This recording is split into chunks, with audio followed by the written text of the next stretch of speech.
Саламатсыңарбы? Азыранда биз силер менен сүйлөшө турган темабыз көркөм чыгарманын тили жөнүндө болмокчу. Адабият сөздүк искусствосуна кирет. Анын негизги каражаты сөз. Адабий чыгарманын тили формага таандык. Бирок адабий чыгарманын тили олуттуу жана бөтөнчө бай. Сүрөткөр мыкты көркөмдүгү бийик чыгарма жаратыш үчүн ар кыл мүнөздөгү поэтикалык каражаттарды колдонушат. Ал каражаттар ар кандай идеалык эстетикалык мазмундары болуп, кеңири учурап, ар түрдүү көркөм милдетти аткарат. Көркөм чыгарманын негизги объектиси реалдуу турмуш. Ошол турмуш чындыкты адам үчүн кызыктуу, маанилүү, таасирдүү, эстетикалык жактан баалуу көрсөтүш үчүн ар кандай көркөм каражаттарды мыкты сүрөткөрлөр чебер пайдаланышат. Көркөм текст адамдарга таанытуучулук, тарбиялоочулук, өстүрүү өнүктүрүүчүлүк, эстетикалык рахат берүүчүлүк кызмат кылат да, ар түрдүү көркөм методдордо, агымдарда ар кыл өзгөчөлүктөргө ээ болот. Ошол биз сөз кылып жаткан көркөм текст экинчи тарапка же окурманга түшүнүктүү болуш үчүн ал көркөм текст биринчи кезекте элдик карапайым тил менен көркөм тилдин айкалышынан түзүлүшү керек. Тилдин кубулуштары адабий көркөм чыгармачылыкка түшкөндөн кийин көркөм эстетикалык сапат жана ар кандай касиеттерге ээ болот. Кыргыз көркөм сөз чеберлери элдик тилди чыгармачылык менен чебер пайдаланышып жана анын өнүгүшүнө эмгек сиңиришкен. Адабий чыгарманын тили көркөм тил болот. Бирок бул үч тил өз ара байланыштуу болуп жалпы элдин тилин түзөт. Адабий чыгарма канчалык бийик көркөмдүктө болсо, анын таасирдүүлүгү ошончо зор болот. Адабияттын бөтөнчө таасирдүүлүгү анын эмоционалдуу экендигин билгизет. Көркөм чыгарманын таасирдүү, эмоционалдуу болушу тилге байланыштуу. Мыкты көркөмдүгү бийик чыгармалар тилдин ар кандай көп түрдүү каражаттарын чыгармачылык менен чебер пайдалана билүүнүн натыйжасында жаралат. Тил адабияттын негизги куралы. Эми адабиятта колдонулган ага мүнөздүү болгон көркөм сөз каражаттарына кайрылып көрөлү. Көркөм чыгарманын тили да типтүү жана жеке мүнөзгө ээ болот. Адабият сөз искусствосуна кирет. Анын негизги каражаты сөз. Адабий чыгарманын тили формага таандык. Бул жөнүндө биз мурда да айтып кеттик. Бирок адабий чыгарманын тили олуттуу жана бөтөнчө бай. Кыргыздын адабий тилин өнүктүрүүдө көркөм сөз чеберлеринин ролу өтө чоң. Көркөм адабиятта көп колдонулган каражаттарда сөздөр түз жана өтмө маанисинде колдонулат. Ошондой эле синонимдер, амонимдер, антонимдер, неологизмдер жана башка ошол эле сыяктуу түз маанидеги сөздөрдөн түзүлөт. Синонимдер булар маанилүү сөздөр. Синонимдер жөнүндө биз силер менен кыргыз тил сабагында да кенен сүйлөшүп, пикир алышканбыз, абдан жакшы билесиңер. Демек булар же мааниси жакын, айтылышы ар башка сөздөр. Синоним деп аталгандыгы жөнүндө билебиз. Мисалы жакшы, дурус, так, таамай, кооз, сулуу жана ушул сыяктуу сөздөр. Бир эле сөздү кайталай берүү бул тексттин көркөмдүгүн жоготот. Ошол себептен оруссуз кайталоодон качуу үчүн биздин көркөм сөз чеберлери синонимди өтө кенен колдонушат. Мисалы, Манас эпосундагы аныкейде кара сурдун сулуусу ургачуунун нурдуусу деп синоним сөздөр менен жеткилең чебер сүрөттөйт. Мында сулуу деген сөзгө синоним болуп нурдуу деген сөз колдонулду. Түгөлбай Сыдыкбековдун Биздин замандын кишилери романында төмөнгөдөй синоним сөздөрдү колдонгон. Курч балта көк талды бир чаап чурт кертип түшүргөндөй, прокурордун чаргынга берген суроолору таптак, кыска, түшүнүктүү, мазмуну терең. Бул жерде балдар контекст синоним жаралды. Анткени бул жерде курч балта менен прокурор бири-бири менен синоним болуп атса, бир чаап чорт кесип деген менен таптак, кыска, түшүнүктүү деген сөздөр синоним болуп кездешти. Келтирилген мисалдар демек ойду так, ачык таана берүүгө жардам берет. Поэтикалык тилде дагы бир антоним сөздөр да белгилүү колдонулат. Колдонуу менен бирге эле көркөм каражаттык милдетти да аткаралат.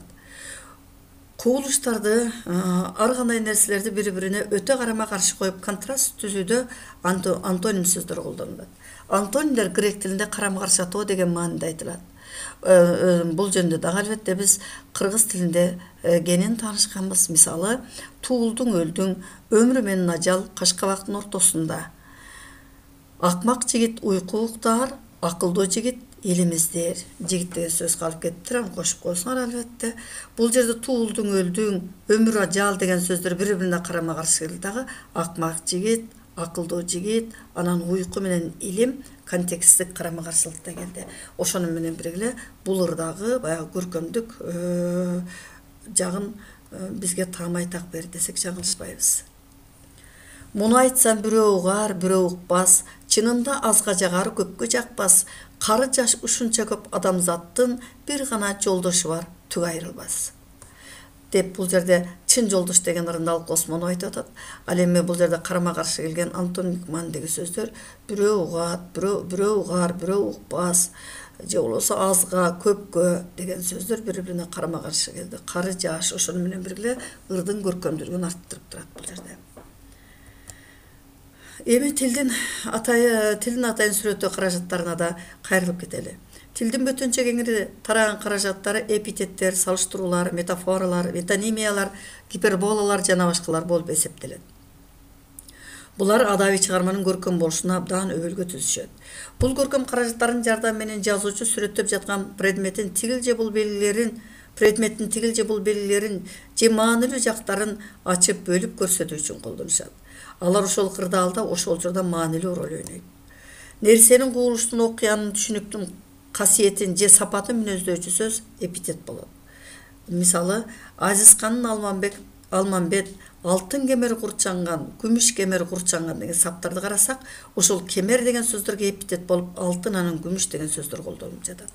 Же болбосо, Манас эпосундагы эр манас, шер манас, акылман бакай, чыканактай эр агыш, зор кошой, карыя кошой, кара кыргыз, калың кыргыз деген бул саптарда Манаска эпитет катарында эр, шер, ал эми бакайга болсо акылман деген сөз колдонулуп атат.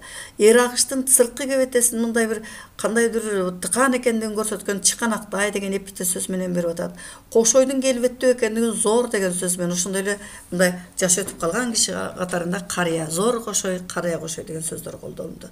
Ал эми кыргыз деген сөзгө кара, калың деген сөздөр булар чоң, анан кийин нукра деген мааниде келип эпитет болуп колдонулду.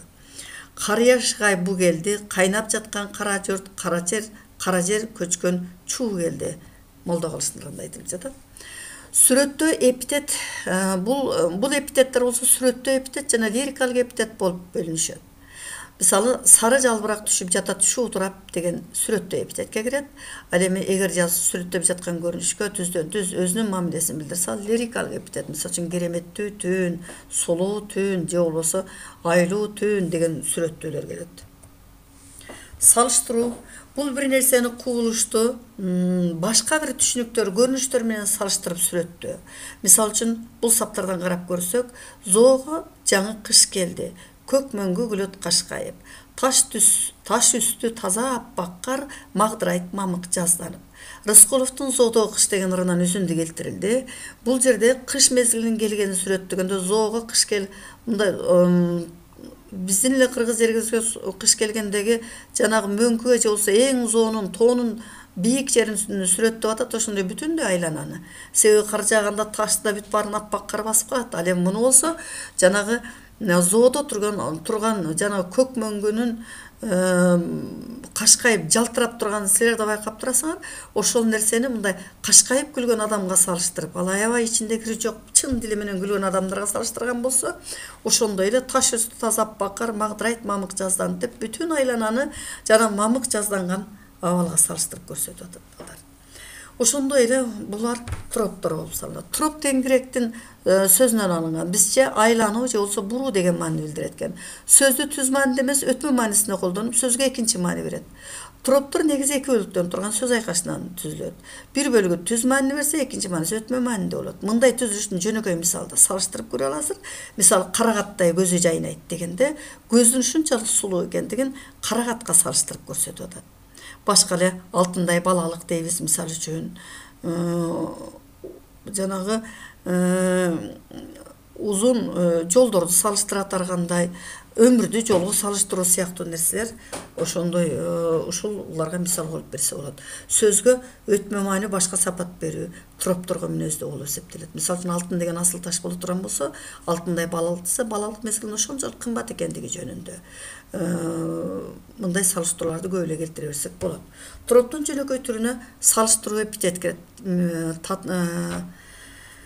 Татаал троптор, троптун жөнөкөй түрү, жөнөкөй жана татаал болуп эки бөлүнөт да, мунун жөнөкөй түрүнө жана салыштыруу же болбосо эпитете көбүрөт экен. Булар жөнүндө биз силер менен сүйлөшүп кеттик. Ошондой эле анын татаал түрлөрү бар экен. Татаал түрүнө троптун метафора, метонимия, синектоха, аллегория, ирония, гипербола, литата, перифаз деген сыяктуулар кирет экен. Шер балбан, кайран баатыр, поэзияда булар болсо метафора болуп колдонулат да, татаал түрүнө кирип кетип атат троптун. Ошондой эле метафоралар көбүнчө бир бөтөнчө сүрөттөп жаткан нерсени жандандырып жиберүү катарында да колдонулат экен да. Метафоралар мисалы үчүн ар кайсы нерсеге салыштырып метафора дегенди билебиз. Бул болсо сырткы кебетеси боюнча же ички мазмундук окшоштугу боюнча салыштырып көрсөтүлөт деп биз эле кыргыз тил сабагында да лексикологияны тааныйбыз. Мисалы үчүн Манас эпосуна кайрылып көрсөк, Манас баатыр өлгөндө элдин терең кайгысын жандандыруу ыкмасы менен көркөм сүрөттөп берет.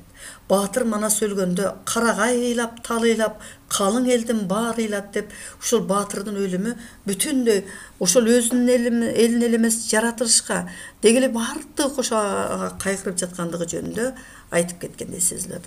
Экинчиси метонимия. Метонимияны биз лексикадан тааныйбыз. Балдар булар болсо кандайдыр бири-бири менен байланыштуу предметтерди бири-бирине байланыштырып, ошондой эле анын маанисин ачып көрсөтүү болуп саналат. Бул грек тилинде которгондо алмаштыруу деген маанини билдирет экен. Метонимияда кубулуштар же нерселер башка сөздүн түшүнүктүн жардамы аркылуу түшүндүрүлөт. Мисалы, метонимиядагы түшүнүк кыйыр же сөздүн экинчи маанисинде билинет. Мисалы, кабар салып барбасын караңгы менен жарыгы деп Манас эпосунда айтат. Мында караңгы менен жарык деп батыш менен чыгышка дегенде да чыгыш жарык билесиңер. Батыш деген караңгы тарап болуп эсептелинет. Ошондой сөз менен айтылат. Алар бири-бирине салыштырмалуу. Мунун баардыгына кабар кетпесин дегенде жана каныкейин айтып турган сөз болуп эсептелинет. Ошондой эле синекдоха деген бир кубулушту жанагы немеге дагы бир айтып кетсек, метонимияга мисалы үчүн көп эле салыштырууларды айтканбыз. Мисалы үчүн айталы, биз тилден айтканда элге эт толтура табак тартылды деген сыяктуу. Мисалы үчүн ушундай сөздөрдү көп кездешет. Ал эми синекдоха дегенде бир кубулуштун маанисин экинчи бир кубулушка сандык белгиси боюнча которууга негизделет. Синекдоханы биз лексикадан билебиз. Синекдоха деген менен бүтүн аркылуу жалгызды же болбосо жеке аркылуу бүтүндү түшүндүргөн түшүнүктөрдү көп мисалдарды келтиргенбиз. Ал эми бул жерде бир мисал бар экен, жекеликтин ордуна көптүк болуп айтылган. Бардыгы уктап жатат, адам да, айбан да, канаттуу да деген бүтүндөй жаратылыштын уйкуга кеткен мезгилин сүрөттөп аткан бир Гогольдун чыгармасынын жүзүндө алып коюп турбуз. Бирок негизи синектога көп эле мисалдарды айтсак болот. Мисалы үчүн туяк деген сөздү айттык. Жанагы артында туяк калбат деп хан Жакып жаман кайгырды деген Манас эпосунда мисалы үчүн туяк дегенде адамдын бир бөлүгү, бир органдын бир бөлүгү катарында адам деген түшүнүк же болсо бала деген түшүнүктү билдиргендиги жөнүндө айтылат.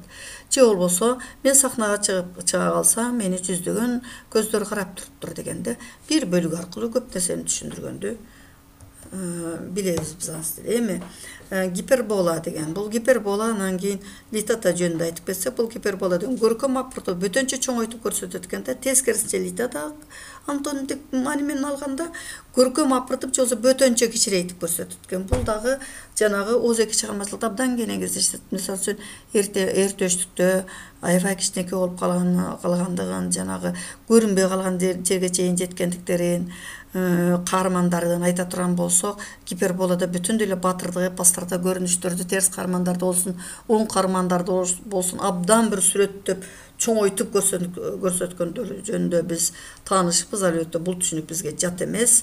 Ошондой эле мындай нерсе апыртып көрсөтүүнүн дагы бир чармын гротекс деген термин айтылат экен. Бул аркылуу көрүнүштү, образды күчөтүп, апыртып сүрөттөп фантастикалык маани берет экен. Мисалы, элдик ооз эки адабиятта терс каармандарга карата колдонулган же болбосо оң каармандар болсо деле кашкайган тиши дегенди тишин укмуштай чоң сон кылып көрсөткөн жерлер бар да эми. Ал эми терс каармандарга колдонгондо болсо бир жийиркеничтүү сезим жараткандай колдонулат. Мисалы, Манас эпосунда терс каармандардын бир баатыр аялы ороңгуну мындай апыртып сүрөттөйт экен фантастикалык мүнөздө. Ороңгу жүрөт ороңдоп, ороңгунун чатчында 30-40 чычкан сороңдоп деп. Көркөм чыгармада экинчи бир дагы ирония деген бир ыкма колдонулат экен. көркөм каражат катарында мында сүрөттөлүп жаткан кубулуштун тышкы формасы анын ички маанисине туура келбейт. Тышкы мисалы үчүн Крыловдун бир тамсилинде түлкү эшекке кайрылып атат. А эшек өзү негизинде мындай акылдуу катарында сүрөттөлбөйт, аңкоо катарында сүрөттөлөт. Ошонсо да түлкү эшекке мынтип кайрылат. Кайдан келе жатасың акылдуу баш дейт деп дегендеги үчүн ошондой жымсалдап кылдат айтылган юмордун бир түрүн ирония, ошондой бир түрү ирония болуп эсептелет экен. Кылдат күлкүлүү кылып айтып койгон нерселер. Мисалы үчүн Түгөлбай Сыдыкбековдун Тоо арасында романында Карымшак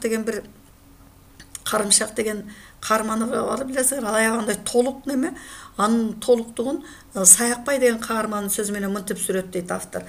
Тактанын алдына чыккан чөптөй үлпүлдөп араң олтурасың деп. Демек, балдар, бүгүн албетте биздин убактыбыз мындай өтө кыска, ошого байланыштуу эптеп батырып кыскача силер менен сүйлөшүп кеткенге аракет кылдык. Көркөм чыгармада бул түрдүү мүнөздөгү поэтикалык каражаттарга өтө бай өзү көркөм чыгарма. Биз айрым бир мүнөздүү типтүү көркөм каражаттарына гана кыскача токтолдук. Анан эми муну силер көркөм чыгармаларды окуганыңарда, адабиятты, көркөм адабияттарды окуганда ар бир жазуучунун ошол канчалык деңгээлде экен анын бул көркөм каражаттарды колдонгондугу, ошого карата анализдеп талдап алсаңар болот. Ошондой эле өзүңөр айрым учурда жазгыңар келсе, ушунун ар бирин керектүү жеринде пайдалансаңар болот. Эгерде силер ушундай түшүнүп көркөм адабиятты анализдеп талдай алган деңгээлге жетсеңер, өзүңөр да пайдаланылган болсоңор, биз бүгүнкү сабагыбызды максатына жетти деп эсептейбиз. Анда эмесе баарыңарга көңүл бургандыгыңар үчүн чоң рахмат айтам. Саламатта болгула, кайрадан көрүшкөнчө.